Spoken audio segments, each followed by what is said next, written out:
नमस्कार दोस्तों, स्वागत है आपका बरसा कंप्यूटर सेंटर के डिजिटल प्लेटफॉर्म पर। आज हम Patna high court computer operator कम टाइपिस्ट के प्रीवियस ईयर पेपर जो 22 सितंबर 2019 का एग्जाम हुआ था, उसमें शिफ्ट 3 के कंप्यूटर सब्जेक्ट के प्रश्नों को डिटेल सॉल्यूशन के साथ डिस्कस करेंगे। तो चलिए शुरू करते हैं। क्वेश्चन 1, कीबोर्ड के नंबर पैड को डायरेक्शनल एरो के रूप में कार्य कराने के लिए किस की का उपयोग किया जाता है? फर्स्ट में arrow lock, second num lock, third caps lock, four shift lock. तो कीबोर्ड में जो है एक आपका नम लॉक होता है। ये नम लॉक को जब ऑन रहता है तब नंबर टाइप होता है, जब नम लॉक ये ऑफ रहता है तब नंबर टाइप नहीं होता है। तब जो है हमारा ये जो नंबर है वो डायरेक्शनल एरो की तरह काम करता है। जैसे 8 प्रेस करने से अप एरो की काम करता है, 2 प्रेस करने से डाउन एरो की तरह काम करता है, 4 प्रेस करने से लेफ्ट एरो की तरह काम करता है, 6 प्रेस करने से राइट एरो की तरह काम करता है। तो इसका राइट आंसर हो जाएगा num lock. Next question, cut या कॉपी करने पर जानकारी अस्थायी रूप से कहाँ चली जाती है? फर्स्ट में RAM, second motherboard, third clipboard, four उपरोक्त में से कोई नहीं। तो जब हम कंप्यूटर पर कट या कॉपी करते हैं तो डेटा जो है अस्थायी रूप से रैम के अंदर ही क्लिपबोर्ड में चला जाता है। क्लिपबोर्ड डेटा जो है अस्थायी रूप से क्लिपबोर्ड में चला जाता है। जब हम कुछ नया कॉपी कट करते हैं तो फिर पहले वाला वहाँ से पहले वाला हट जाता है, नया वाला आपका जो है सेव हो जाता है। या फिर कंप्यूटर को रीस्टार्ट करते हैं तो भी क्लिपबोर्ड से डेटा जो है हट जाता है। तो राइट आंसर इसका जो है क्लिपबोर्ड हो जाएगा।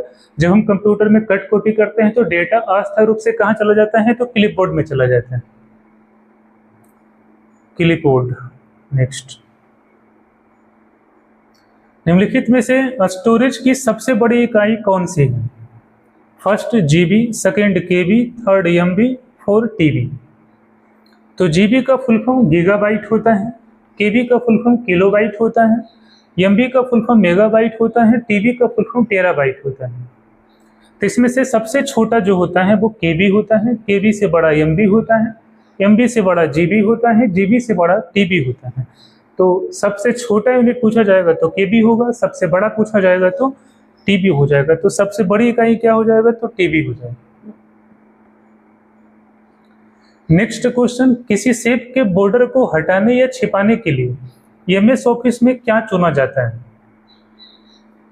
No line, no outline, white line, no border. किसी शेप के बॉर्डर को हटाने, लगाने या छिपाने के लिए, किसी शेप के बॉर्डर को छिपाने के लिए, हटाने के लिए किस ऑप्शन को चुना जाता है? तो नो आउटलाइन चुना जाता है। किसी शेप को बनाने के बाद नो आउटलाइन ऑप्शन से जो है हम शेप के बॉर्डर को रिमूव कर सकते हैं, हाइड कर सकते हैं। No outline. जैसे कोई शेप बनाते हैं, कलर फिल करने के लिए शेप फिल ऑप्शन चूज करते हैं और बॉर्डर हटाने के लिए नो आउटलाइन चूज करते हैं। नेक्स्ट, एक बंद आकृति क्लोज्ड शेप को किस विकल्प के माध्यम से रंग और पैटर्न से भरा जा सकता है? फर्स्ट में shape, second word art, third fill style, four fill out. किसी क्लोज शेप, जैसे मान लीजिए रेक्टेंगल बनाए या सर्कल बनाए और उसमें रंग भरना है, तो रंग भरने के लिए किस ऑप्शन का प्रयोग करते हैं? शेप का प्रयोग करते हैं, बर्ड आर्ट का प्रयोग करते हैं, फिल स्टाइल का प्रयोग करते हैं, फिल आउट का प्रयोग करते हैं। तो वहाँ पर हम शेप फिल का प्रयोग करते हैं और शेप फिल को ही फिल स्टाइल कहा जाता है। शेप में बॉर्डर हटाने के लिए नो बॉर्डर, नो आउटलाइन, और शेप में कलर फिल करने के लिए फिल स्टाइल या shape fill, fill style. Spreadsheet जैसे एक्सेल में एक रो और एक कॉलम के इंटरसेक्शन को क्या कहा जाता है? फर्स्ट बॉक्स कहा जाता है, second cell, third value, four उपरोक्त में से कोई नहीं। तो एमएस एक्सेल में रो और कॉलम के इंटरसेक्शन पार्ट यानी कि कटाव बिंदु को जो है सेल कहा जाता है, cell. Right answer cell. Next question, MS Excel में एक नई रो को प्लस की के साथ किस बटन को एक साथ दबाकर इंसर्ट किया जा सकता है? फर्स्ट में टैब की, सेकेंड कंट्रोल की, थर्ड अल्ट की, फोर्थ शिफ्ट की। एमएस एक्सेल में एक नई रो इंसर्ट करने के लिए किस बटन के साथ प्लस की दबाने पर एक नया रो इंसर्ट होता है? तो यहाँ पर कंट्रोल के साथ अगर हम प्लस दबाते हैं तो एक एक्सेल में नया रो इंसर्ट होता है। कंट्रोल के साथ प्लस दबाने से नया कॉलम इंसर्ट होता है और कंट्रोल के साथ प्लस दबाने से नया रो भी इंसर्ट होता है। तो यहाँ पर हो जाएगा कंट्रोल की।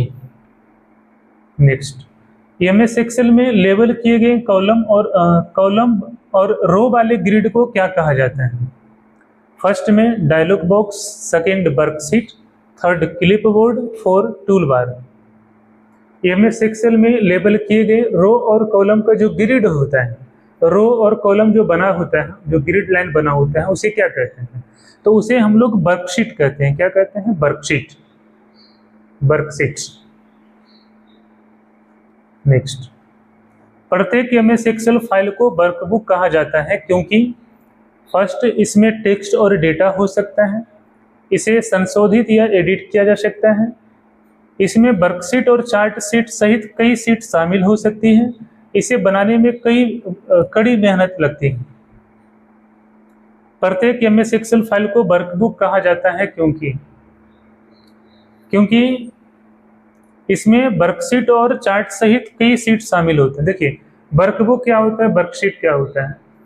तो एक्सेल में रो और कॉलम का जो ग्रिड लाइन बना होता है वो वर्कशीट होता है, और बहुत सारे वर्कशीट यानी कि ग्रुप ऑफ वर्कशीट जो है वर्कबुक कहलाते हैं।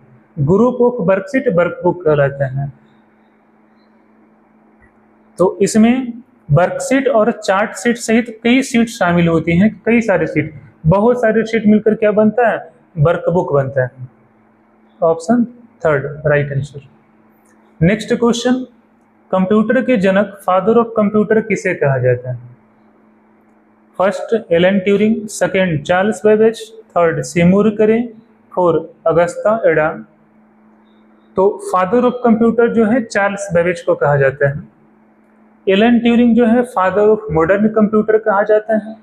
चार्ल्स बेबेज को फादर ऑफ कंप्यूटर कहा जाता है। सेमूर करे को फादर ऑफ सुपर कंप्यूटर कहा जाता है। अगस्ता एडा को दुनिया की पहली कंप्यूटर प्रोग्रामर के रूप में जाना जाता है। इसका राइट आंसर चार्ल्स बेबेज। तो ये थे आज के सभी महत्वपूर्ण प्रश्न। क्लास कैसी लगी मुझे कमेंट करके जरूर बताएं, और अगर क्लास अच्छी लगी हो तो वीडियो को लाइक करें, चैनल को सब्सक्राइब करें। मिलते हैं नेक्स्ट वीडियो में, तब तक के लिए धन्यवाद।